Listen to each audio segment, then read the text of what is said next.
माननीय स्पीकर लोकसभा, माननीय युवा कार्यक्रम एवं खेल राज्य मंत्री, महासचिव लोकसभा, सचिव खेल, जूरी के विशिष्ट गणमान्य सदस्य और राष्ट्रीय स्तर की वाद विवाद प्रतियोगिता के प्रतिभागी, यह मेरे लिए बहुत गौरव की बात है कि मैं राष्ट्रीय युवा संसद महोत्सव 2021 के दूसरे संस्करण में आप सभी का स्वागत करने के लिए संसद के केंद्रीय हॉल में उपस्थित हूँ।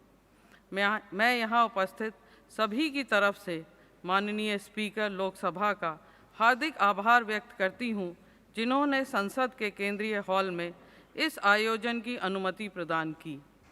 वर्ष 2020 हम सभी के लिए चुनौतीपूर्ण वर्ष था। इस वर्ष की शुरुआत कोविड-19 महामारी के साथ हुई थी, जिससे दुनिया भर के लोगों का सामान्य जीवन अस्त व्यस्त हो गया था। आज के दिन हम सब यहाँ एकत्रित हुए हैं और बहुत जल्द हम सभी अपने देश के युवाओं को स्वस्थ डिबेट प्रतियोगिता में भाग लेते हुए देखेंगे। इस महोत्सव का आयोजन हमारी दृढ़ इच्छा शक्ति का सबूत है कि हम किस प्रकार कठिन हालातों से बाहर निकले और जीवन में आगे बढ़े। जैसा कि हम सभी जानते हैं कि हमारे माननीय प्रधानमंत्री जी की इच्छा के अनुसार राष्ट्रीय युवा संसद महोत्सव का आयोजन किया जा रहा है। उन्होंने इच्छा जाहिर की थी कि भारत के प्रत्येक ज़िले में एक मॉक संसदीय डिबेट का आयोजन किया जाए, जिसमें 18 से 25 वर्ष की आयु के युवा एक साथ बैठेंगे और नए उभरते विश्व में भारत की भूमिका के बारे में विचार विमर्श करेंगे। 2019 में आयोजित महोत्सव के प्रथम संस्करण में जिला स्तर पर 88,000 युवाओं ने भाग लिया। 1500 विजेताओं ने राज्य स्तरीय प्रतियोगिता के लिए क्वालिफाई किया। 56 राज्य स्तरीय विजेताओं, जिसमें 32 महिला और 24 पुरुष थे, ने राष्ट्रीय स्तर पर वाद विवाद प्रतियोगिता में भाग लिया। विजेताओं का चयन एक जूरी द्वारा किया गया था, जिसमें गणमान्य व्यक्ति, माननीय संसद सदस्य और पत्रकार शामिल थे। माननीय प्रधानमंत्री जी ने 27 फरवरी 2019 को आयोजित एक भव्य समारोह में पुरस्कार प्रदान किए थे। इस वर्ष राष्ट्रीय युवा संसद महोत्सव 2021 का आयोजन राष्ट्रीय युवा महोत्सव के एक हिस्से के रूप में किया जा रहा है।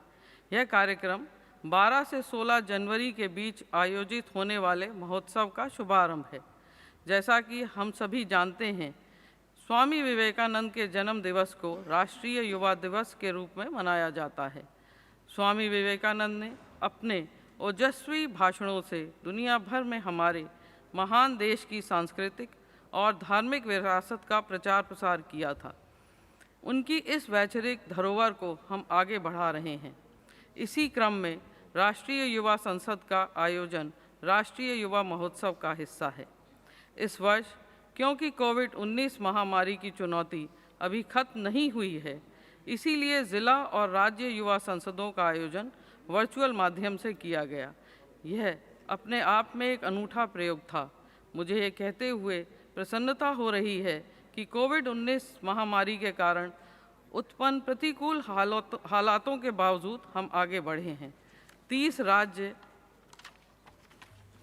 संघ राज्य क्षेत्रों में 698 जिलों में आयोजित जिला युवा संसद में 2,34,428 युवाओं ने भाग लिया।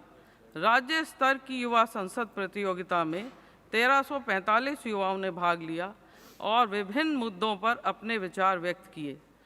उनमें से 90 फाइनलिस्ट, जिसमें 32 लड़के और 58 लड़कियां हैं, राष्ट्रीय युवा संसद महोत्सव 2021 की प्रतियोगिता के अंतिम राउंड में भाग लेने के लिए आज संसद के सेंट्रल हॉल में उपस्थित हैं। जिला और राज्य स्तर के फाइनल विजेताओं को प्रमाण पत्र और पुरस्कार प्रदान किए जाएंगे। इसके अलावा राष्ट्रीय स्तर पर प्रथम, दूसरा और तीसरा स्थान प्राप्त करने वाले विजेताओं को 2 लाख रुपए, 1.5 लाख रुपए और 1 लाख रुपए के क्रमशः के नकद पुरस्कार भी दिए जाएंगे।